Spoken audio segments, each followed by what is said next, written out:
The morning light filtered through the massive viewing ports of the Galactic Military Academy's orbital station, casting long shadows across the weapons development lab. Captain Zephyr adjusted his forearms nervously as he watched the mixed group of students enter the chamber. This was always the most challenging part of his curriculum, the practical weapons design examination. The students represented 12 different species from across the known galaxy. There were the tall, graceful Altarians with their crystalline skin that caught the light beautifully. The stocky Corvan students moved with mechanical precision, their metallic implants gleaming. Several insectoid Threnxi chittered softly among themselves, their compound eyes scanning the room's advanced fabrication equipment. And then, there were the three humans. Zephyr had taught at the academy for over 30 standard years, but humans still puzzled him. They were relatively new to the galactic community, having achieved faster-than-light travel only 50 years ago. Most species took centuries to develop such technology. Yet here they were, somehow keeping pace with civilizations that had been spacefaring for millennia. The human students stood apart from the others, not out of unfriendliness, but because of the obvious physical differences. Where other species had evolved specialized adaptations for their homeworlds, humans seemed almost ordinary. No natural armor like the Corvan, no enhanced sensory organs like the Threnxi, no energy manipulation abilities like the Altarians. They were just bipedal mammals, with soft skin and basic sensory equipment. Welcome to your final examination in Advanced Weapons Theory, Captain Zephyr announced, his voice carrying clearly through the lab's acoustic systems. Today, you will design and construct a weapon capable of neutralizing a Series 7 combat drone. You have access to the Academy's full fabrication facilities and material databases. He gestured toward the center of the lab, where a sleek, predatory-looking drone hovered silently. The Series 7 was no joke. It featured adaptive armor plating, energy shields, multiple weapon systems, and advanced AI targeting. It was designed to simulate real combat scenarios that these future officers might face. The rules are simple, Zephyr continued. Your weapon must be something you can personally operate.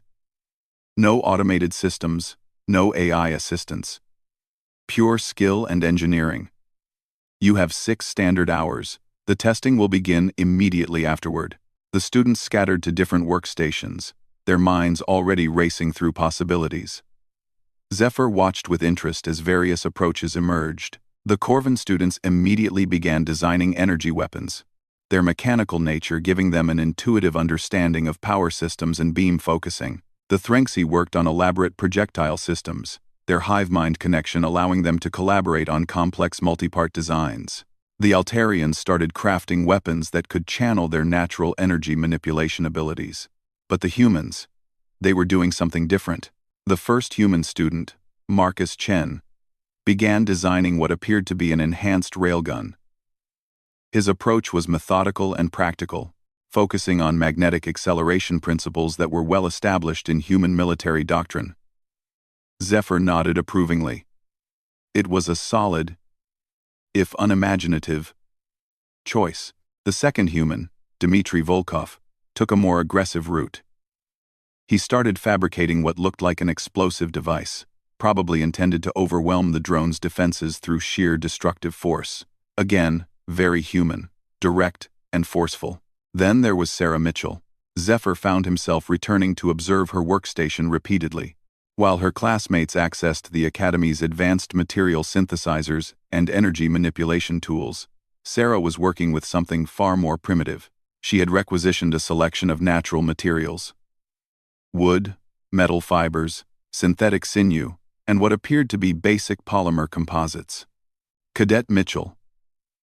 Zephyr approached her station, his curiosity finally overcoming his professional detachment. I notice you're not utilizing any of the advanced fabrication systems. Are you having difficulties with the equipment interfaces? Sarah looked up from her work, her hands steady as she carefully shaped a piece of laminated wood. No, sir. The interfaces are fine. I'm just building something that I know will work. Zephyr's compound eyes focused on her project. She appeared to be constructing some kind of stick with string attached. I'm not familiar with this weapon design, Cadet. Could you explain the operating principles? A small smile crossed Sarah's face. It's called a bow, sir. It's one of the oldest ranged weapons in human history. The basic design hasn't changed much in about 50,000 years because it didn't need to. 50,000 years? Zephyr's mandibles clicked in confusion. But your species only achieved spaceflight 50 years ago. You're saying you've been using the same weapon design for 50 millennia? What? Well, we've made some improvements, Sarah said, continuing her careful work. She was now attaching what looked like simple fibers to either end of the curved wood. Modern materials, better engineering, improved aerodynamics for the projectiles. But the fundamental physics are the same. Zephyr watched as she began crafting slender projectiles. Arrows, she called them. They were surprisingly sophisticated despite their apparent simplicity. The points were made from hardened ceramic composites, the shafts from lightweight carbon fiber, and the fletching from synthetic materials designed for optimal aerodynamics. I don't understand, Zephyr said. How can such a primitive weapon compete with modern defensive systems? The Series 7 has adaptive armor and energy shields. Sarah paused in her work and looked up at him seriously. Captain, may I ask you something? What's the most common type of threat that military drones are designed to counter? Zephyr considered the question. Energy weapons, primarily. Plasma cannons. Laser systems. Particle beams. Some kinetic weapons. Railguns. Mass drivers. Explosive projectiles. Right, Sarah nodded. High-energy, high-technology threats. The armor plating is designed to disperse energy attacks. The shields are calibrated to stop fast-moving metallic projectiles or explosive charges. The AI is programmed to recognize and counter known weapon signatures. She held up one of her arrows, turning it slowly in the lab's lighting. This doesn't fit any of those profiles. It's not metallic, so magnetic deflection systems won't work. It doesn't have an energy signature, so energy-based defenses will ignore it. It moves relatively slowly compared to modern projectiles, so it might not trigger automated countermeasures designed for high-velocity threats. Zephyr's understanding of human tactical thinking began to shift. You're saying that by using primitive technology, you're exploiting gaps in modern defense systems? Exactly, Sarah said, returning to her work. In human military history, we call it asymmetrical warfare. When you can't match your enemy's strengths, you attack their weaknesses. Every sophisticated system has vulnerabilities, usually related to the assumptions built into its design. The captain watched with growing fascination as Sarah completed her bow. It was a thing of beauty in its simplicity. A smooth curve of laminated wood and carbon fiber, with a string made from high-tensile synthetic fibers. The entire weapon could be broken down and reassembled in minutes. Required no power source, and had virtually no electronic signature.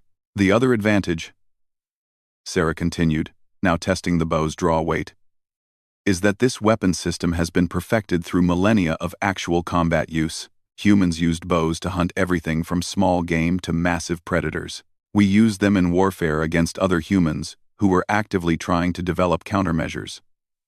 It's been tested in every conceivable environment and situation. As the 6-hour deadline approached, the lab filled with an anticipatory energy. The various alien students had created impressive weapons. The Corvin energy cannon could probably punch through a battleship's armor. The Threnxi projectile system fired dozens of guided micromissiles, and the Altarian energy manipulator could theoretically disrupt the drone's electronics from a distance. Marcus had completed his railgun, a sleek device that could accelerate projectiles to tremendous velocities. Dmitri had finished his explosive device, which would create a localized electromagnetic pulse designed to overwhelm the drone's systems. And Sarah stood quietly with her bow, a quiver of arrows at her side, looking almost absurdly primitive compared to the high-tech weapons around her. Time, Captain Zephyr announced. Testing will now commence. The Series 7 combat drone activated with a low hum, its sensors sweeping the room as its AI systems came online. The testing would be conducted one student at a time, with the drone resetting its adaptive systems between each engagement. The first Korvan student stepped forward with confidence. Her energy weapon powered up with an impressive whine, and she fired a brilliant beam at the drone. The Series 7's shields flared, absorbing the energy and redistributing it harmlessly. The drone's AI immediately analyzed the attack pattern and adjusted its defensive matrix. When the student fired again, the beam simply dissipated against the improved shields. Ineffective, Zephyr announced. Next candidate. One by one, the students attempted to neutralize the drone. The results were consistently disappointing. Each weapon was sophisticated and powerful. But the Series 7 had been designed by the galaxy's best engineers, specifically to counter such attacks. Energy weapons were absorbed or deflected.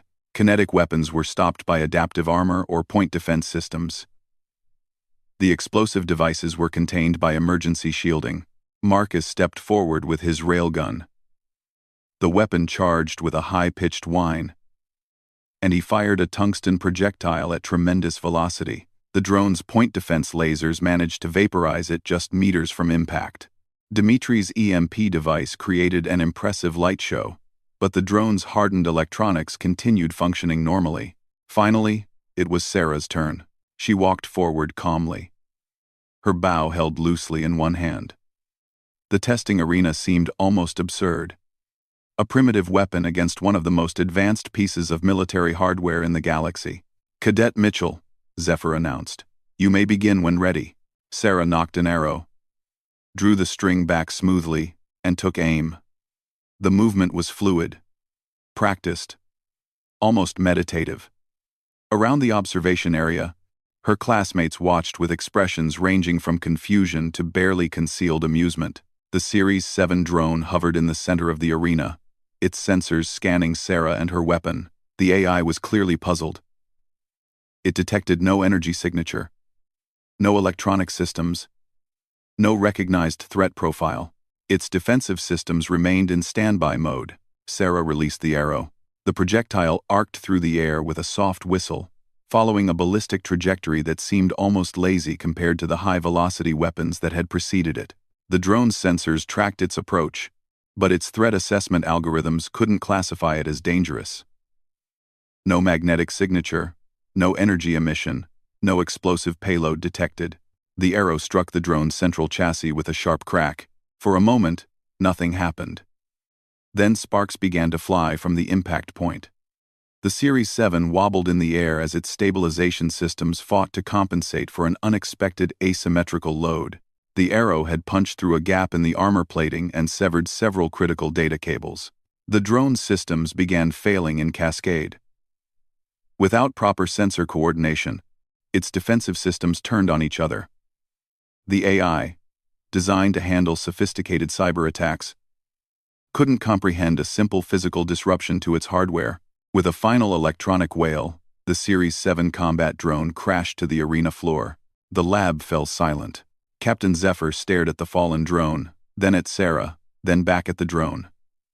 In 30 years of conducting this examination, he had never seen a student successfully neutralize a Series 7. The manufacturer claimed it was impossible with personal weapons. How?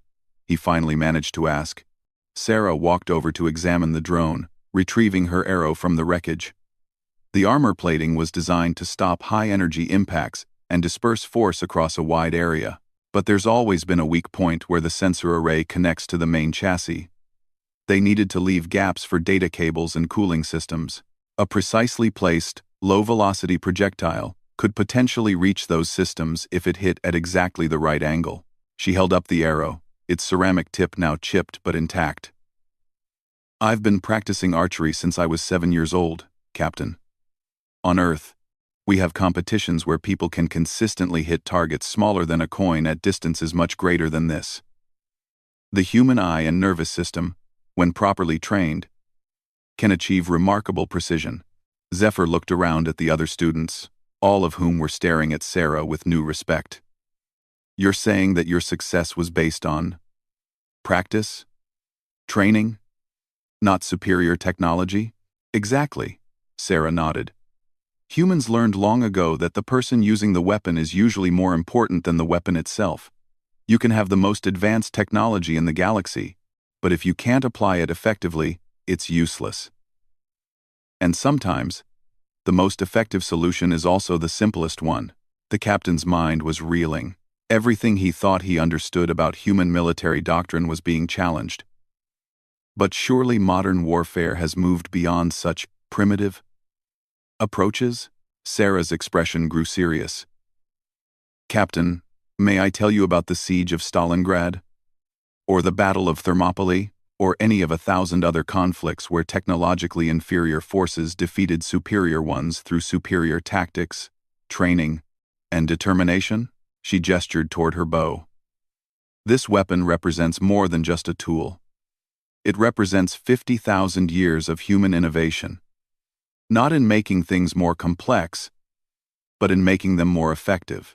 Every generation of human warriors has refined these techniques, passed down knowledge, improved training methods. When humans developed firearms, we didn't abandon archery. We incorporated the lessons learned from archery into firearms training. When we developed energy weapons, we applied the principles of marksmanship that we'd perfected with bows and guns. The technology changes, but the fundamental skills remain the same. Captain Zephyr found himself looking at humans in an entirely new light. He had always thought of them as a young, inexperienced species trying to catch up with their galactic neighbors. But what if they weren't behind it all?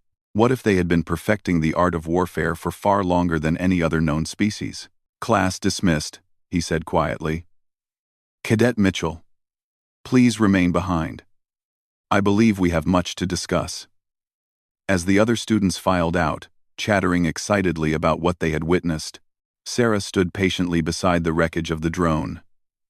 She had proven her point, but she sensed that this was only the beginning of a much larger conversation. Captain Zephyr activated his personal communicator. Admiral, this is Zephyr at the Academy. I need to schedule a priority meeting with the Strategic Planning Committee. We may need to revise our assumptions about human military capabilities. He looked at Sarah again, noting the calm confidence in her posture. I have a feeling we've been significantly underestimating your species. 3 days after the examination, Sarah Mitchell found herself standing in the Academy's most secure conference room, facing a panel of the galaxy's most distinguished military minds. Admiral Kethvar of the Altarian fleet sat at the center, her crystalline features reflecting the room's soft lighting and patterns that indicated deep concentration. To her left was General Thok, the legendary Corvan strategist whose cybernetic implants allowed him to process battlefield data faster than most organic minds could comprehend. On the right sat Hive Commander Zizak of the Threnxi Swarm, representing one of the galaxy's most effective collective intelligence networks. Cadet Mitchell, Admiral Kethvar began, her voice carrying the harmonic undertones that marked her species. Your performance 3 days ago has generated considerable discussion among our strategic planning committees. We'd like to understand exactly how significant your demonstration was. Sarah stood at attention, her bow case resting against the wall behind her. She had been expecting this meeting since Captain Zephyr's hasty communications that evening. I'm ready to answer any questions. Admiral. General Thok leaned forward, his mechanical eye focusing on her with audible precision adjustments. Cadet. Our analysis of the Series 7 incident indicates that your weapon bypassed 17 different defensive systems. Our engineers are claiming this should have been impossible. With respect, sir, Sarah replied. I think your engineers are approaching the problem from the wrong angle. They're thinking about how to make defenses stronger against known threats. But humans have always specialized in finding new approaches to old problems. Hive Commander Zizek's compound eyes reflected thousands of tiny images of Sarah as the collective consciousness considered her words. When the Threnxi spoke, it was with the voice of millions. Explain this specialization. Our records indicate humans achieved spaceflight only recently. How can a young species claim military expertise? Sarah had prepared for this question. May I approach the tactical display, Commander? Admiral Kethvar gestured her permission, and Sarah walked to the room's central holographic projector.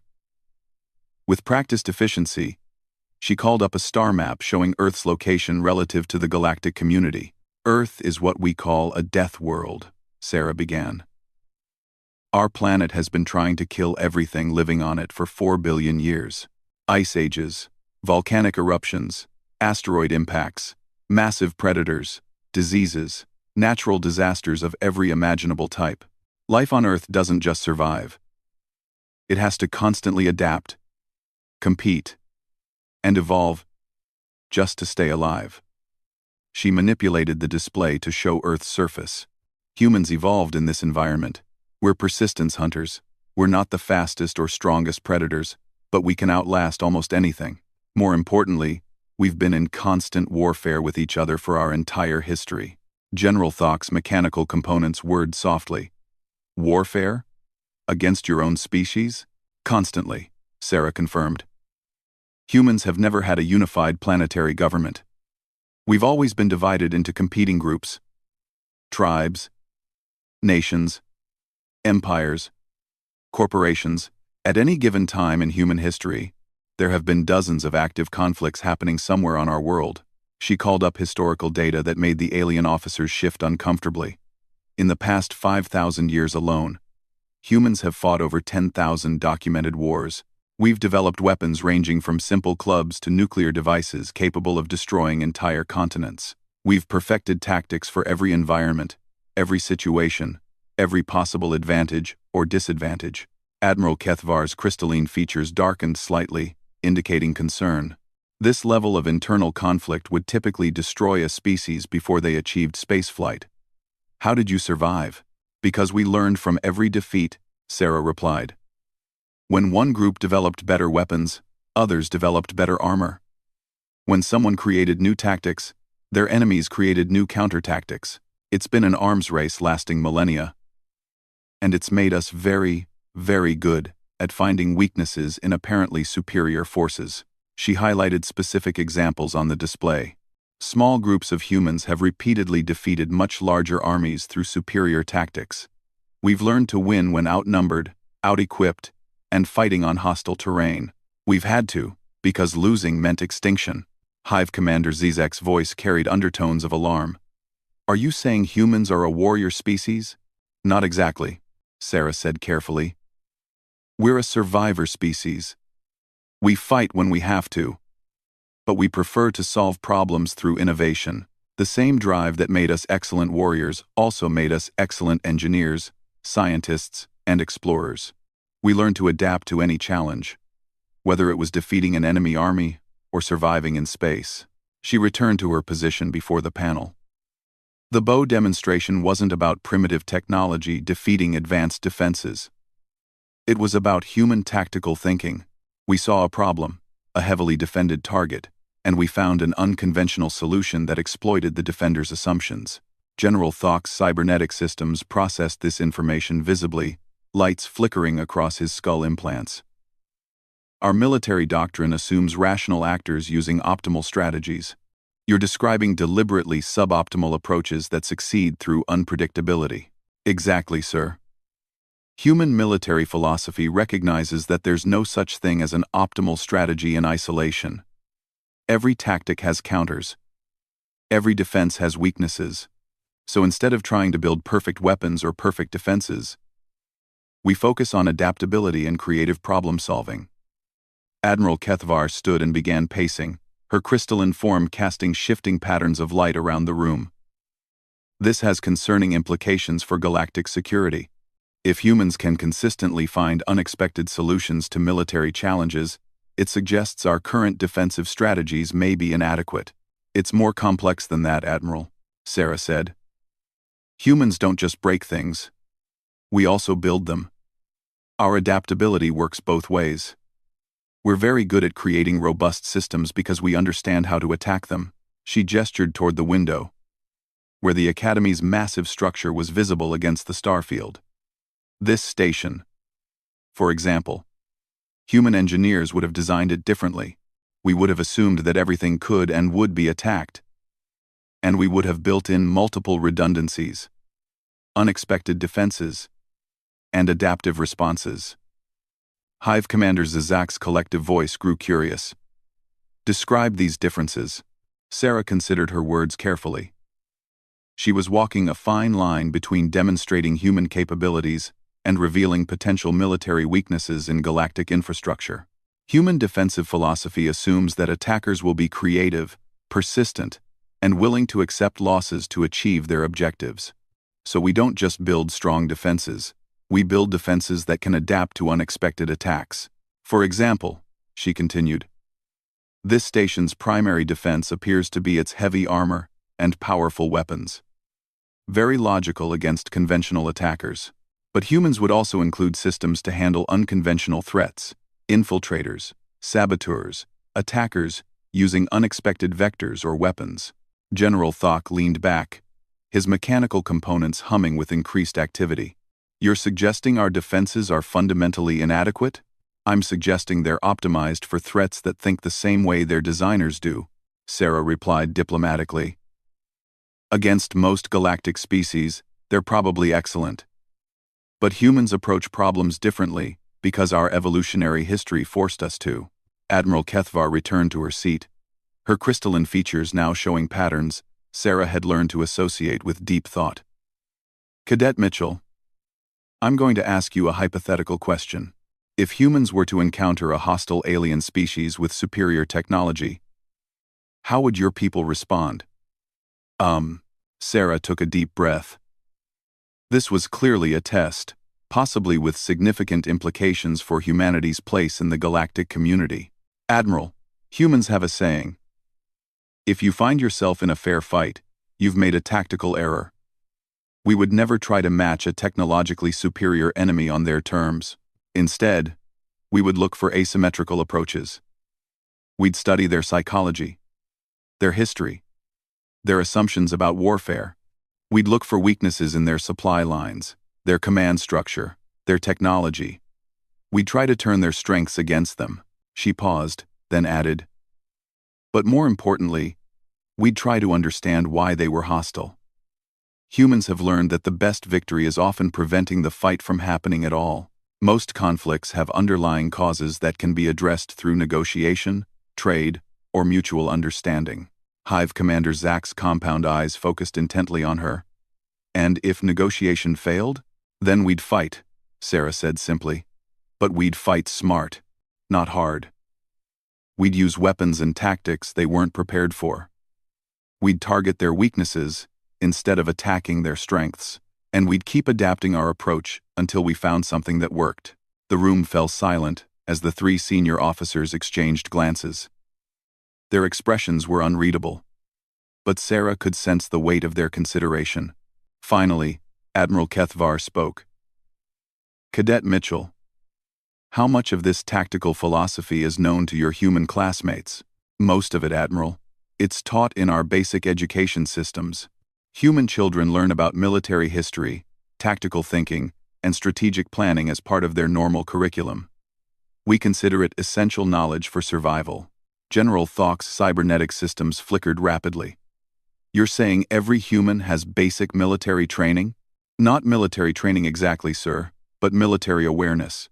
We learn about different types of conflicts, different solutions to strategic problems, different ways of thinking about challenges. It's part of human culture because it's been necessary for human survival.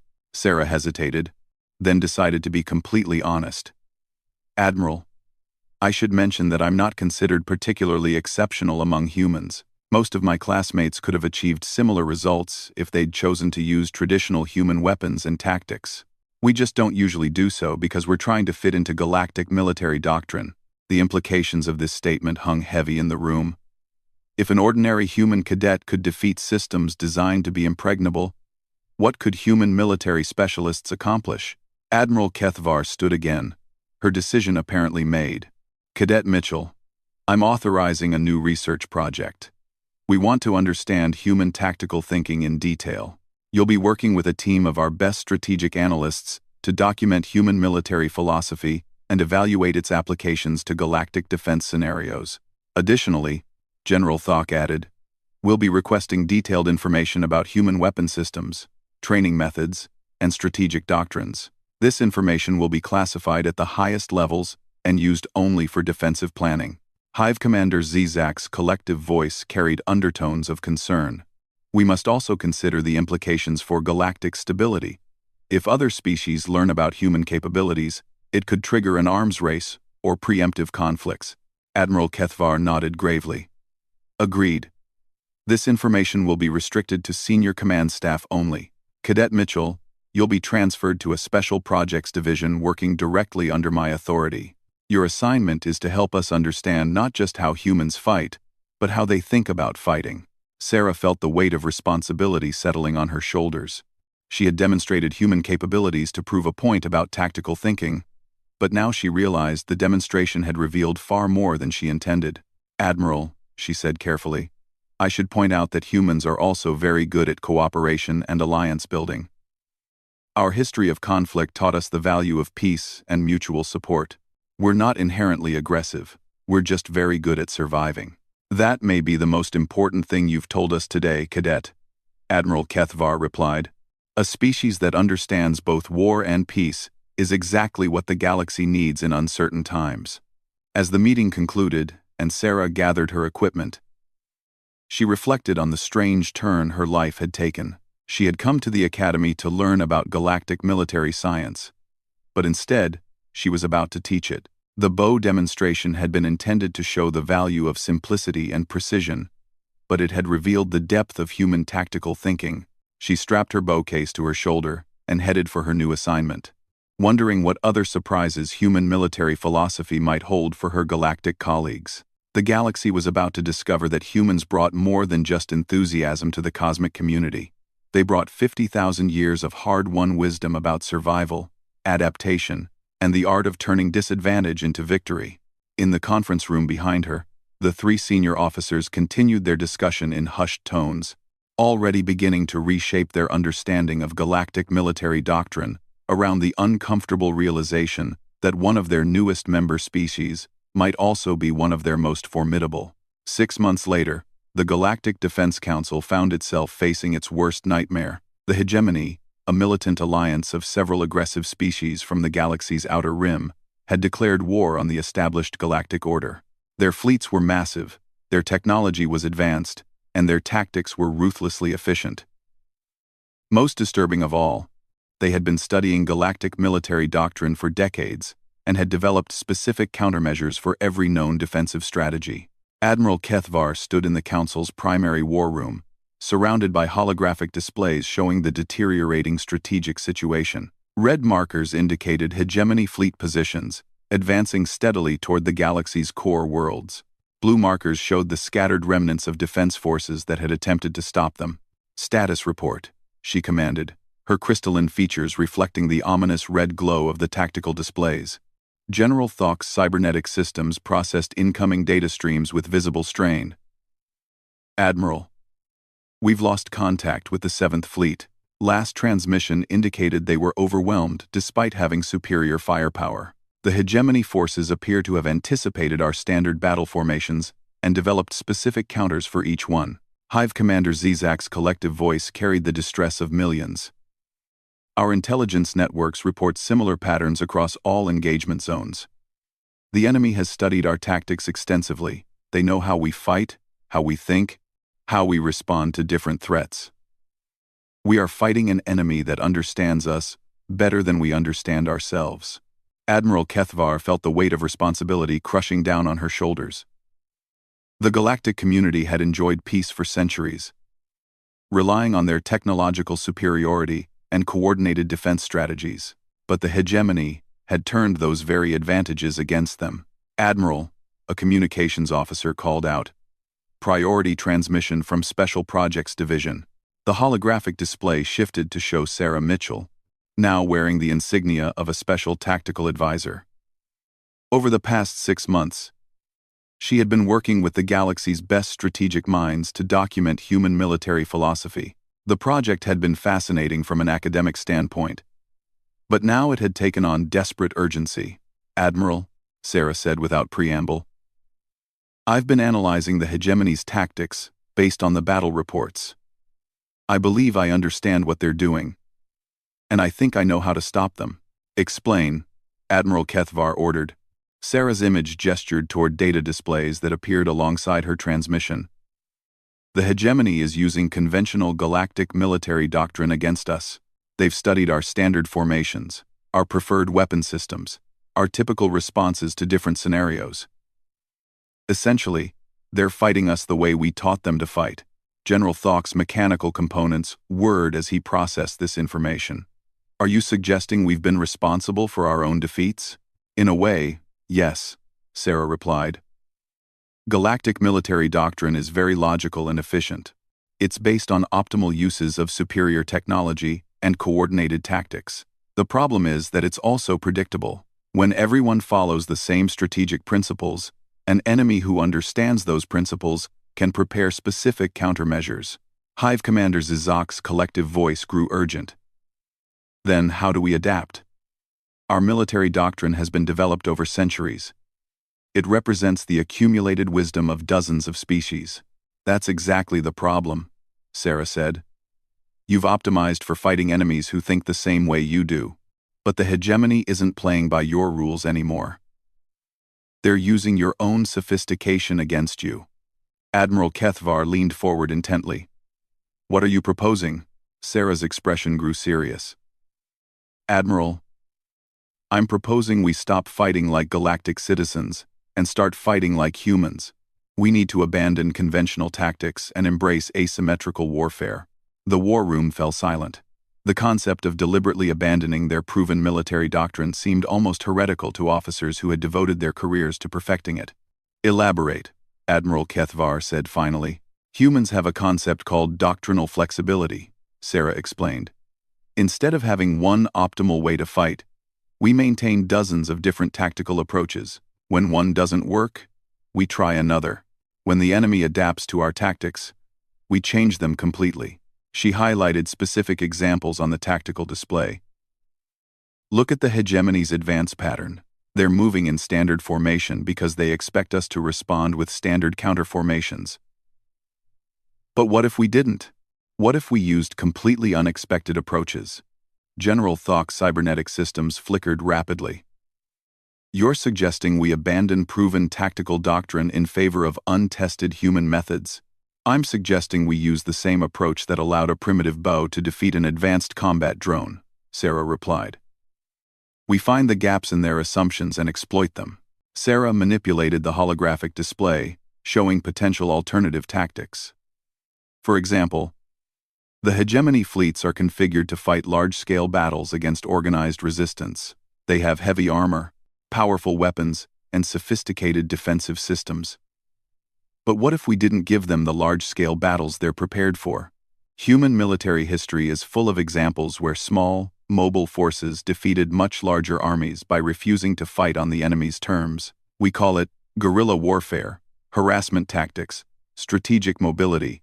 Instead of meeting their fleets head-on, we could hit their supply lines, their support systems, their command structures. Admiral Kethvar studied the proposed tactical changes. These approaches would require complete reorganization of our forces. We would be abandoning centuries of proven military doctrine. Respectfully, Admiral, your proven military doctrine isn't proving very effective against the hegemony, Sarah pointed out. Sometimes the best strategy is to do something your enemy doesn't expect, even if it seems tactically inferior. Hive Commander Zizak's collective voice carried undertones of desperate consideration. What specific changes are you proposing? Sarah's display shifted to show detailed tactical recommendations. First, we break up our large fleets into smaller, independent units. Each unit operates autonomously, using different tactics, different weapons, different approaches. The hegemony can't prepare countermeasures if they don't know what to expect. Second, we start targeting their assumptions instead of their assets. They're advancing along predictable routes because they expect us to defend predictable targets. What if we let them take empty systems while we attack targets they consider secure? Third, we start using weapons and tactics that aren't in any galactic military database. Improvised systems, modified civilian equipment, adaptive strategies that change based on local conditions. General Thawk's mechanical eye focused on her with laser precision. You're describing chaos, not strategy. I'm describing adaptability, Sarah corrected. Humans learned long ago that rigid systems are vulnerable systems. The most successful military forces are those that can change their approach faster than their enemies can adapt to it. Admiral Kethvar was quiet for a long moment, studying the tactical proposals. Finally, she spoke. Special.